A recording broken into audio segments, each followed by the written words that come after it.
Today we will start with section 6. We'll try to cover up to section 12. Section 6 is basically a legal disability clause, right? Neelam ji, start reading section 6.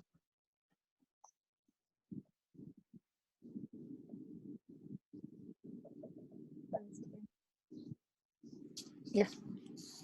Legal disability. I hope I am audible to everyone. Where a person is entitled to institute a suit or make an application for the execution of a decree is at the time from which the prescribed period is to be reckoned a minor or insane or an idiot.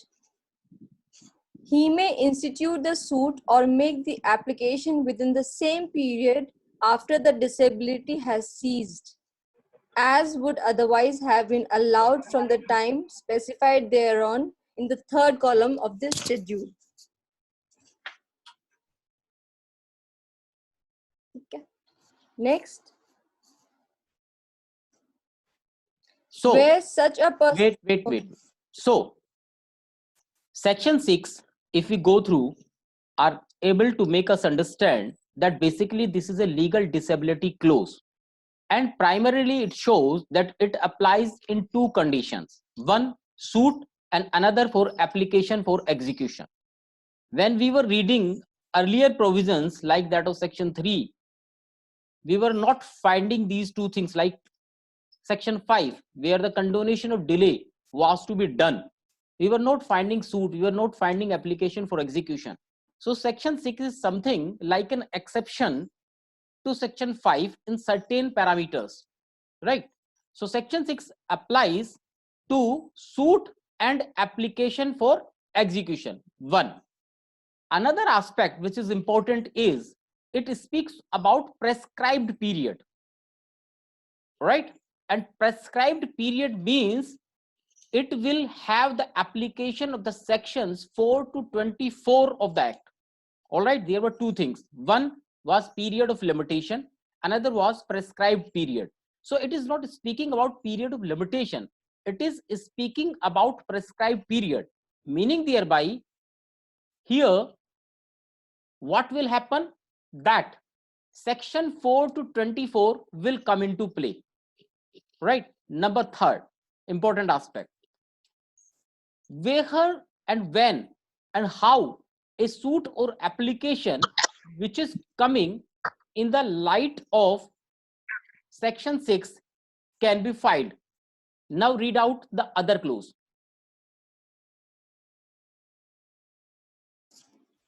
Where such a person is at the time from which the prescribed period is to be reckoned affected by two such disabilities, or where before his disability has ceased he is affected by another disability, he may institute the suit or make the application within the same period after both the disabilities have ceased, as would otherwise have been allowed from the time so specified. Volume, please. If we read out the two clauses in consonance, we come to a stage where we find that first one speaks about the disability of a person, right? Disability can be of nature in three, meaning thereby he can be a minor, he can be an insane, or he can be an idiot, right? Now it says that if a person is disabled or is not unable to file a suit or application for execution for the reasons of disability as told therein, meaning thereby being three, minor, insane, or idiot, can do so within the same prescribed period of limitation given in schedule 3 after the cessation of disability, right? Number one. अर्थ क्या हुआ? अर्थ ये हुआ, अगर समझ में नहीं आ रहा तो मैं हिंदी में बोल देता हूं, किसी को कंफ्यूजन हो रहा हो तो। अर्थ ये हुआ कि मान लीजिए कोई एक व्यक्ति तीन में से किसी एक डिसेबिलिटी से ग्रस्त है, माइनर है, इंसेन है, इडियट है, जबकि उसका अधिकार एक्रू हो रहा है। मान लीजिए 1 जनवरी 2018 को किसी व्यक्ति को एक राइट मिला कि भाई आप जो है मुकदमा दर्ज कर सकते हैं, राइट? लेकिन जब 1 जनवरी 2018 को इन तीनों डिसेबिलिटी में से वो किसी तरह ग्रसित था, मान लीजिए कि माइनर था, पॉसिबल है, राइट, या इंसेन था या इडियट था, तो ऐसी स्थिति में जब उसकी सीज हो जाएगी, खत्म हो जाएगी डिसेबिलिटी, वो डिसेबिलिटी क्या हो सकती है? माइनॉरिटी हो सकती है, ऐसा हमने डिस्कस किया, या तीनों में से कोई सी भी। जैसे वो माइनर से मेजॉरिटी मान लीजिए उसके 1 जनवरी 2018 की जगह वो 2019 में हुआ, जुलाई में, किसी भी टाइम हुआ, तो उसके बाद उसे मिलेंगे फिर से वही टाइम पीरियड जो लिमिटेशन के लिए दूसरी चीजों में दिया गया आर्टिकल शेड्यूल 3 में। जैसे कि किसी के से उसे पैसा लेना था, राइट, एक सूट फॉर रिकवरी फाइल करना था, 3 साल का उसका अधिकार है, तो उसे 3 साल सीजेशन जब उसकी डिसेबिलिटी खत्म हो जाएगी उससे मिलेंगे, ये नहीं कि 2018 से गवर्न होंगे। ये एक बात हुई।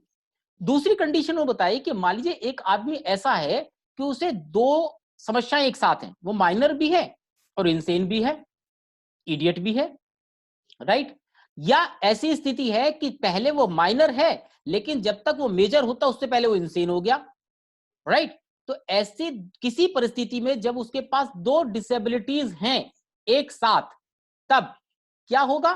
तब ये होगा कि अगर कोई एक कंटिन्यू रहते हुए दूसरी डिसेबिलिटी उसे आ गई, तो जब तक दोनों खत्म नहीं होंगी तब तक उसका right to file the suit will not accrue. Suit right accrue हो गया परंतु start of limitation will not be there, और जब वो दोनों खत्म हो जाएंगी तब उसका लिमिटेशन शुरू होगी। लेकिन कोई ये नहीं कह सकता कि एक व्यक्ति एक माइनर था, मेजर हो गया, 6 दिन बाद, 6 महीने बाद वो जो है इंसेन हो गया, तो उसे सेक्शन 6 के क्लोज 1 और 2 का कोई फायदा नहीं मिलेगा। कोई कंफ्यूजन किसी को?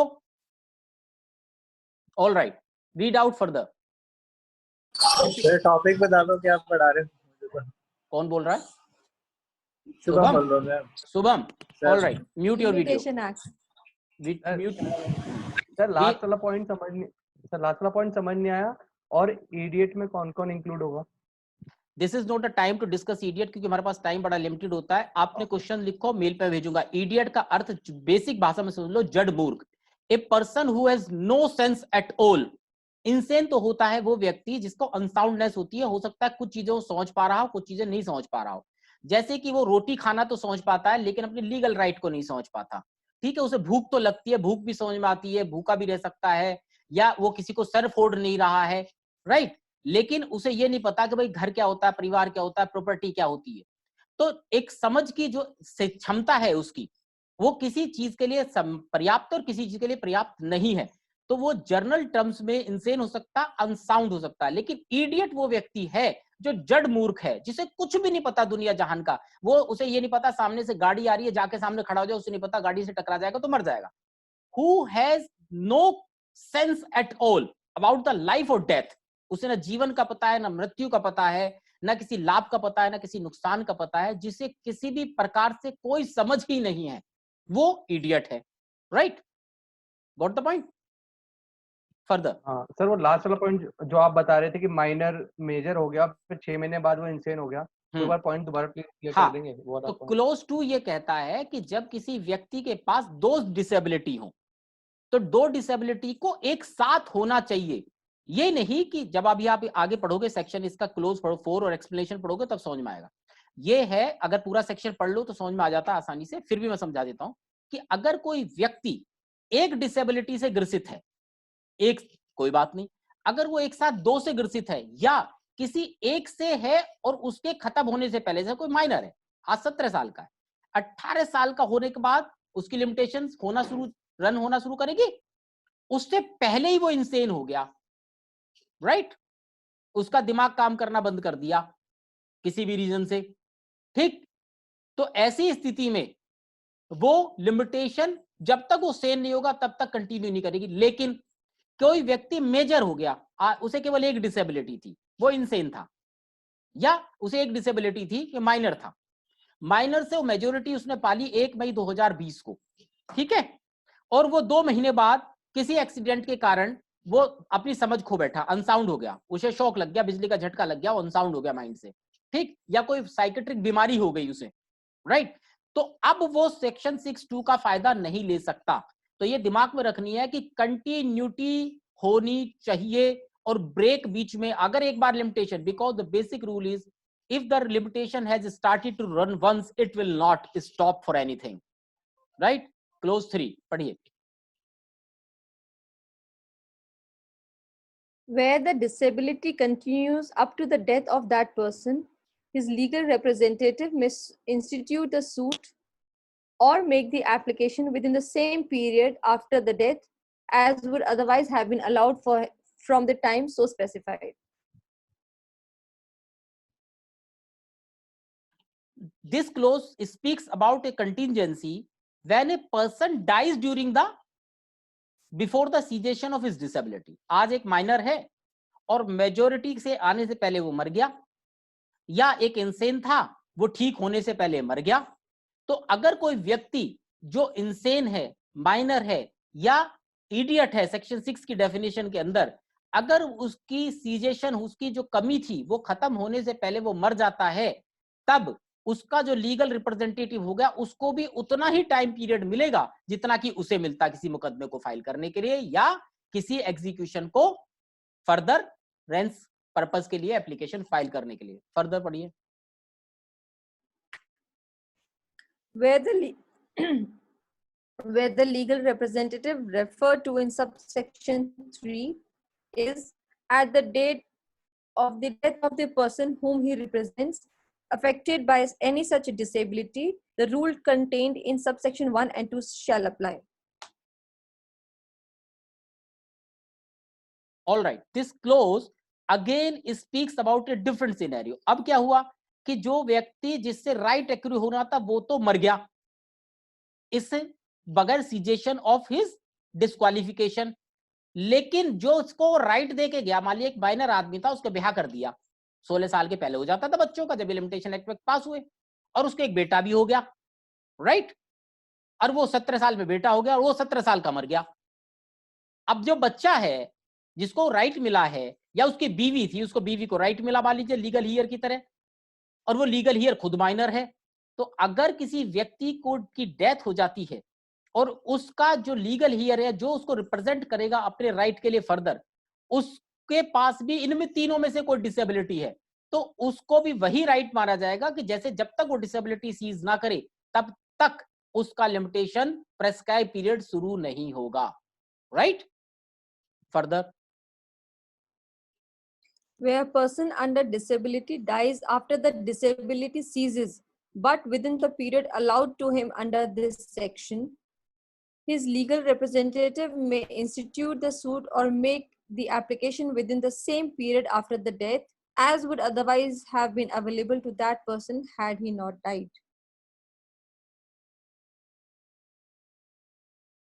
कि अगर कोई व्यक्ति मर गया, राइट, तो और वो उसकी डिसेबिलिटी सीज हो गई. अब ये इंपॉर्टेंट बात है, समझना है, ये यहीं से आती है कि कंटिन्यूएशन ऑफ लिमिटेशन. एक व्यक्ति ए था, he dies but after the cessation of the disability, a person who has to attain a majority on 1st of January 2020, right, and he could have filed his suit from 2018 onwards because the cause of action has accrued, but due to the prescribed period not started in continuation due to the reason of his disability, minor था तो 2017 से होले से किसी से पैसे मांग सकना चाहिए था, उसे मांग नहीं सकता था क्योंकि माइनर था, राइट. मर वो 2020 की जनवरी में बालिग हो गया, ठीक, उसके बाद वो 6 महीने बाद वो मर गया, तो जो बचा हुआ पीरियड है कितना है रिकवरी के लिए, 2.5 साल, वही उसके लीगल रिप्रेजेंटेटिव को मिलेगा. ये नहीं लीगल रिप्रेजेंटेटिव कह सकता कि उसके पास 3 साल थे तो अब मेरे भी 3 साल यहां से शुरू करो. Got the point. Further. Explanation. For the purpose of this section, minor includes a child in the womb. So this is just an explanation for the purpose कि जो बच्चा पेट में है उसको भी माइनर की परिभाषा में रखा गया, क्योंकि हम ये मान के चलते हैं इंडियन लॉ में कि जो पेट में बच्चा होता है वो उसका जन्म मान लिया जाता है for the purpose of succession, right. All right, आओ now go ahead. Section 7. Sunny, read out section 7. Section 7. Disability of one of several persons. Where one of several persons wait jointly wait wait entitled. Wait wait wait that's the difficulty with you. पढ़ते चले जाते हो, पढ़ के एक थोड़ा pause लिया करो, फिर उसको आप मेरी तरफ देखा करो कि ताकि मैं तुम्हें इशारा भी कर सकूं, रुक के समझना है, लेजिस्लेशन का इंटरेस्ट समझना है। Section 7 speaks about the disability of one of the several persons. बहुत इंपॉर्टेंट बात इसमें यह है कि यह केवल उन व्यक्तियों के बारे में बात करता है जिनको मुकदमा डालना है, जिन्हें अपना अधिकार लेना है, उनके बारे में कोई बात नहीं करता जिनके खिलाफ डाला जाना है। पहले तो यह समझना है, right.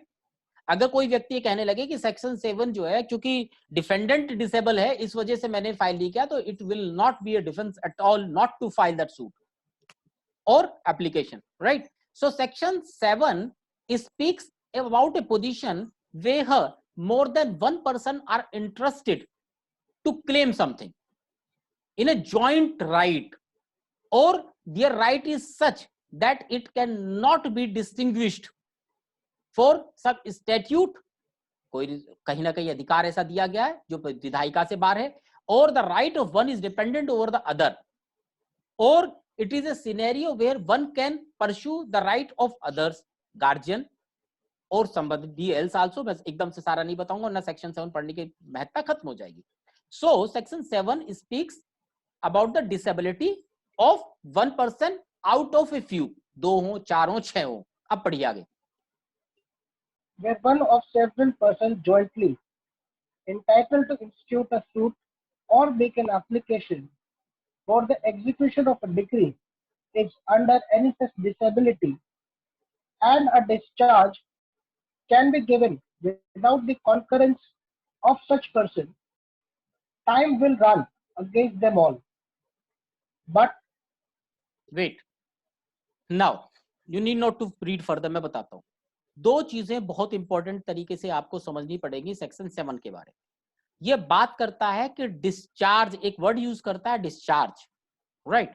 Discharge of what? Discharge of A right, discharge of A claim, discharge of A statement, discharge of A quality. जहां कहीं एक से ज्यादा व्यक्ति इंटरेस्टेड हैं किसी अधिकार में, मुकदमा फाइल करने के या एग्जीक्यूशन फाइल करने के, और कोई उनमें से एक व्यक्ति बाकी सबके लिए डिस्चार्ज दे सकता है, बाकी सबकी जिम्मेदारियां ले सकता है, बाकी सबके बिहाफ पर फाइल करके उनके अधिकारों को सुरक्षित कर सकता है, ठीक।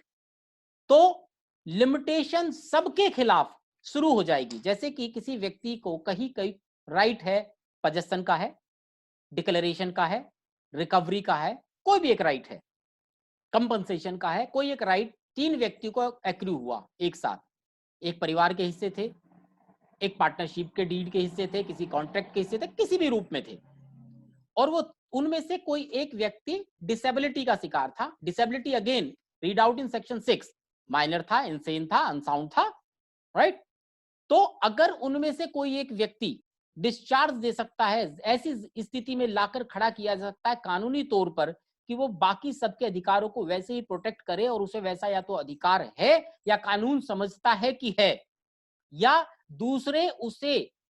दूसरों की कंसेंट की आवश्यकता नहीं है उस बात के लिए, तो लिमिटेशन जैसे ही 1 जनवरी 2020 को शुरू होनी थी वहीं से शुरू हो जाएगी, चाहे कोई माइनर बना रहे या ना बना रहे, डिसेबल बना रहे या ना बना रहे। लेकिन अगर वो इनमें से डिस्चार्ज नहीं दे सकता दूसरों की जिम्मेदारी के लिए, तो वो लिमिटेशन किसी के लिए भी, वो चाहे वो 2 एबल थे, ठीक है, वो मेजर भी थे, सेन भी थे, कोई इडियट नहीं थे, बिल्कुल बढ़िया थे, परंतु उन 2 के लिए भी शुरुआत नहीं होगी। और जब वो तीसरा व्यक्ति, चौथा व्यक्ति, कोई भी एक व्यक्ति जो डिसेबल था, एक या एक से ज्यादा, उनकी डिसेबिलिटी सीज कर जाएगी, तब से लिमिटेशन अन करेगी, चाहे वो 2 साल हो चाहे वो 6 साल हो, तब से प्रेस्क्राइब पीरियड उनका शुरू होगा। अब उदाहरण समझना है, कोई मुझे कोई उदाहरण बता सकता है ऐसा? एनीबडी?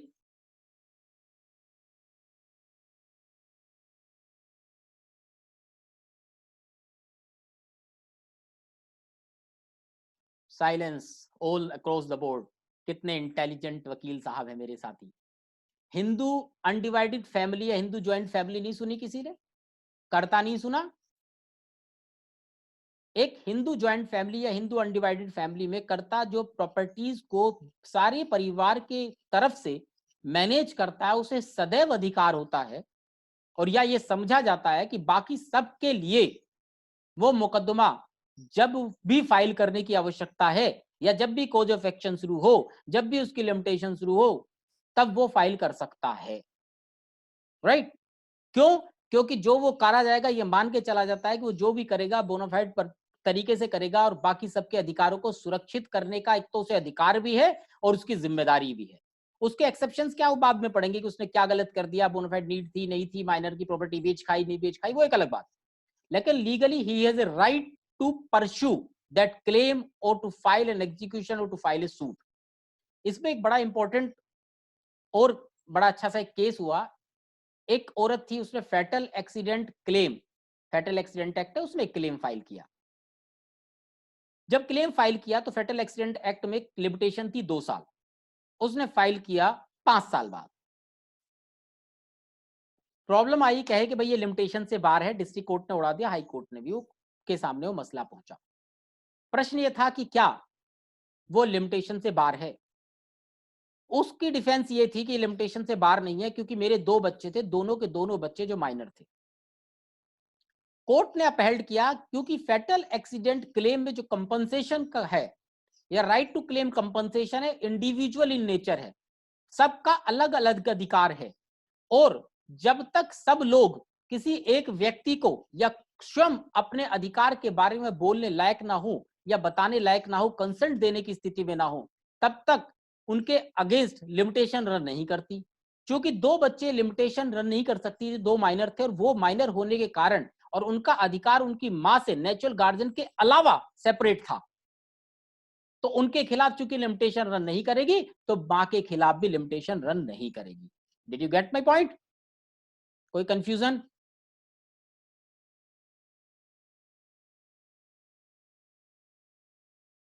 एनीबडी? कोई कंफ्यूजन किसी प्रकार का? आगे बढ़ो। But where no such discharge can be given, time will not run as against any of them until one of them becomes capable of giving such discharge without the concurrence of the others or We until have the covered it. disability has We have covered it. आगे बढ़ो। आगे explanation. Explanation 1. This section applies to a discharge from every kind of liability, including a liability in respect of any immovable property. Explanation 2. For the purposes of this section, the manager of a Hindu undivided family governed by Metakshara law shall be deemed to be capable of giving a discharge without the concurrence of the other members of the family only if he is in management of the joint family property. So, जैसा मैंने दोनों चीजें पहले से cover कर ली, आपको बता दी discharge के 2 स्वरूप हैं, वो दोनों क्लियर हो गए। इसके अलावा ये भी क्लियर हो गया कि क्या परिस्थिति है जो उन्होंने ज्वाइंट हर प्रॉपर्टी के लिए लाई करेगा, ये मूवेबल हो, इमूवेबल हो, राइट टू क्लेम हो, कंपनसेशन हो, कुछ भी हो। इसके अलावा ये भी बता दिया गया आपको कि कहीं भी एक हिंदू ज्वाइंट फैमिली का जो करता है उसकी क्या पोजीशन है। Right now section 8। Shubham, can you hear me? Shubham गायब, कोई बात नहीं। नीलम जी सेक्शन 8 पढ़िए।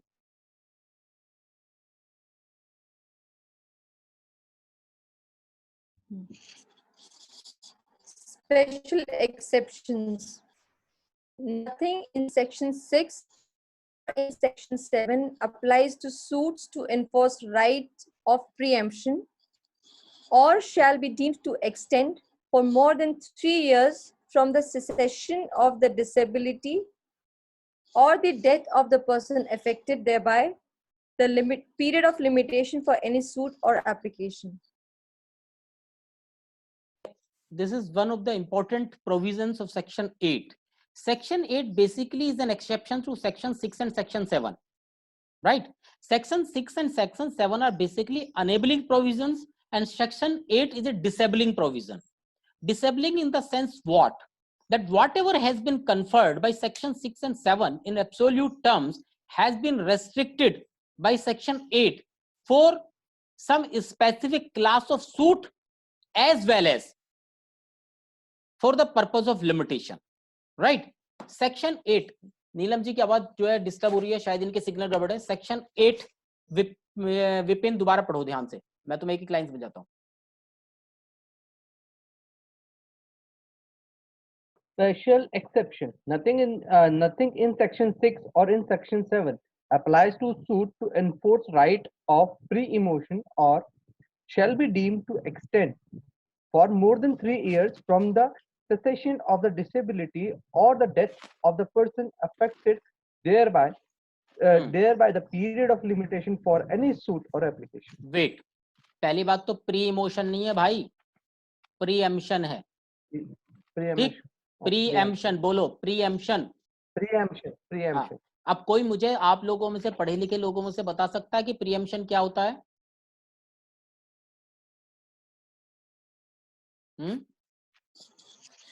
Preempt is when we guess something कि ये होने वाला है। Preempt तो वो होता है guess or assume something might happen in future.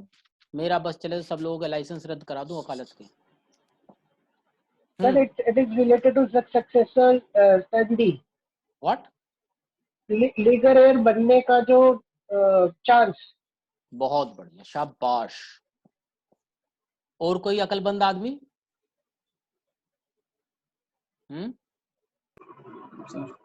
Literally, it means conjunction in legal terms. It means the right of the owner of property which is adjacent to another property. Google knowledge से काम नहीं चलेगा, तुक्के मत मारो। हिंदी में बता दो मेरे को, इतनी बढ़िया लाइन तुमने बोली, उसकी हिंदी बता दो, मतलब क्या है, मतलब समझा दो, रटी हुई बात मत करो, मतलब बता दो क्या कहना चाह रहे हो। ज्ञान इकट्ठा करने की कोशिश करो, ज्ञान दिखाने की नहीं। सीखो, पहले समझो। आपने जो बोला आपको खुद ही नहीं पता, बताओ अगर आपने कुछ बोला है तो आपको you should be able to tell कि भाई मतलब क्या है उस बात का। सर एक मिनट सर, ये नोट्स बना रखे हैं मैंने। हाँ बस कोई बात नहीं, फिर नोट्स पहले पढ़ो ढंग से। अगर तुम्हें ये नहीं पता तुमने नोट्स में क्या लिखा है, I am so sorry.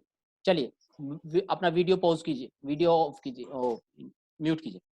All right, preemption, इसलिए मैंने कहा कि जो डायलेक्ट है ना इंसान का, वो जितना अच्छा होगा कानून समझना उतना ही आसान होगा। प्रीएम्पशन, एमरो एक वर्ड होता है, एमरो या एम्बी या एम्बो इन द लैटिन भाषा, वहां से आया है।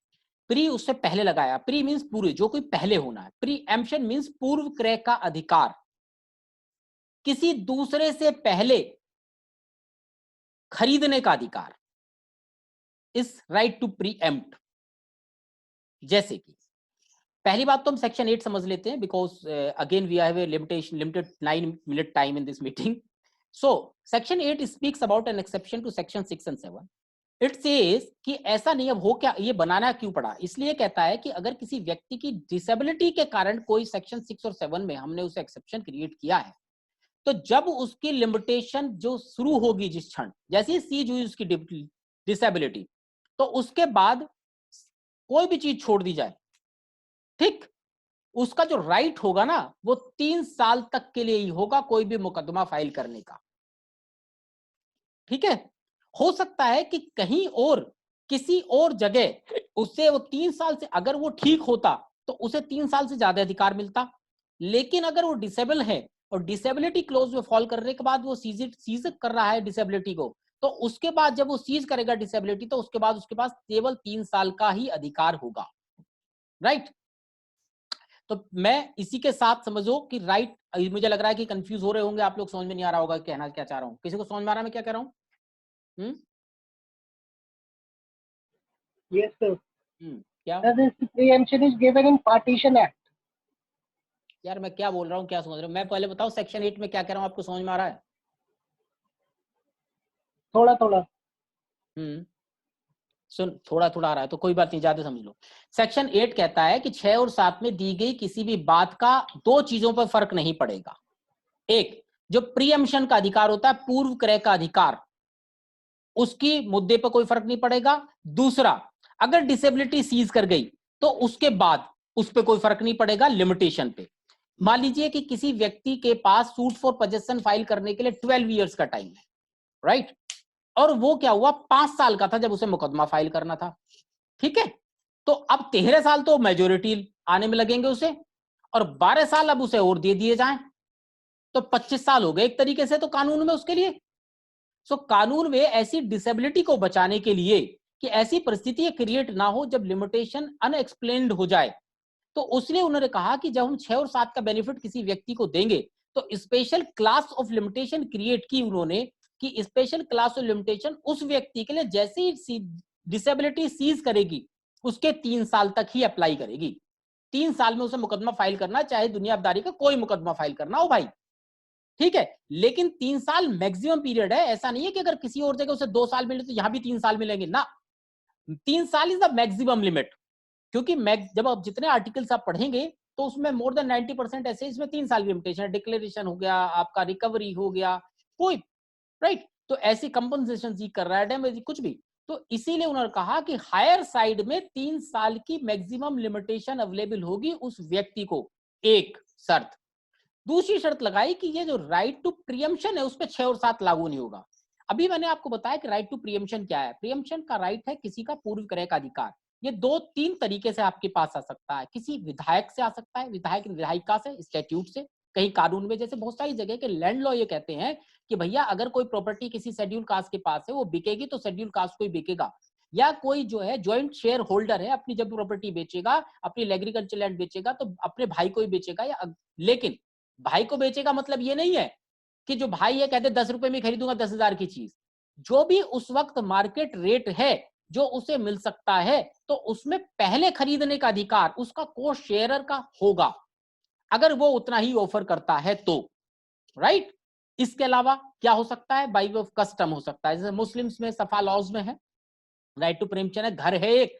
इसका उद्देश्य क्या था, उद्देश्य ये था कस्टम में कि कोई भी व्यक्ति एक स्ट्रेंजर किसी जमीन में आके या परिवार के आंतरिक मामलों में आके दखल ना करे। मान लो मेरे घर में 2 भाई रहते थे, ये 2 भाई पे एक फ्लोर, फर्स्ट फ्लोर था, सेकंड फ्लोर था, भाई को पैसे की जरूरत है, सेकंड फ्लोर बेच कर निकलना चाहता है, अगर वो सेकंड फ्लोर बेच कर निकल लेगा और वो कोई स्ट्रेंजर आ गया, मेरी बहू बेटियां हैं, मेरी बहन है, कोई भी परिवार में रहता है, उसकी प्राइवेसी भंग हो सकती है, ठीक है। तो इसलिए उन्होंने दिया कि जो व्यक्ति वहां रह रहा है, जो परिवार का व्यक्ति रह रहा है, उसको पहला अधिकार दो क्रय करने का। पहले अधिकार का मतलब ये नहीं कि एब्सोल्यूट है वही खरीदेगा चाहे जो भी शर्त हो, जो उस वक्त उस व्यक्ति को रीजनेबल पैसे मिल रहे हैं उसी में अगर वो व्यक्ति खरीदना चाहे तो वो उतने पैसे में दूसरे को नहीं बेच सकता, उसे बेचनी पड़ेगी जिसका पहला अधिकार है, राइट। एक अनदर एग्जांपल इसका है कंपनीज एक्ट में, लाइक शेयर्स। मान लीजिए कंपनीज एक्ट में कॉन्ट्रैक्ट्स होते हैं शेयर होल्डिंग के, शेयर के खरीदने के, शेयर सब्सक्रिप्शन के।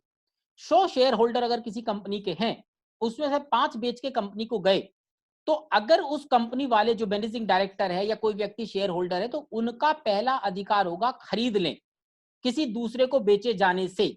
ये आउट ऑफ कॉन्ट्रैक्ट होता है उनका, इस तरीके का कॉन्ट्रैक्ट ड्राइव किया जाता है ताकि उस कंपनी के अंदर बाहर का कोई व्यक्ति आकर उस कंपनी के अफेयर को डिस्टर्ब ना कर दे। Did you get my point? So section 6 is a legal disability clause. Section 7 is disability for more than one. जब और एक से ज्यादा आदमी इन्वॉल्व थे राइट टू सू के लिए, लेकिन किसी एक के पास डिसेबिलिटी। और section 8 is the exception to section 6 and 7 for the purpose of suit of presumption as well as curtailing the limitation for a period maximum by 3 years only after the cessation of disability. कोई question हो किसी का तो फटाफट पूछिए।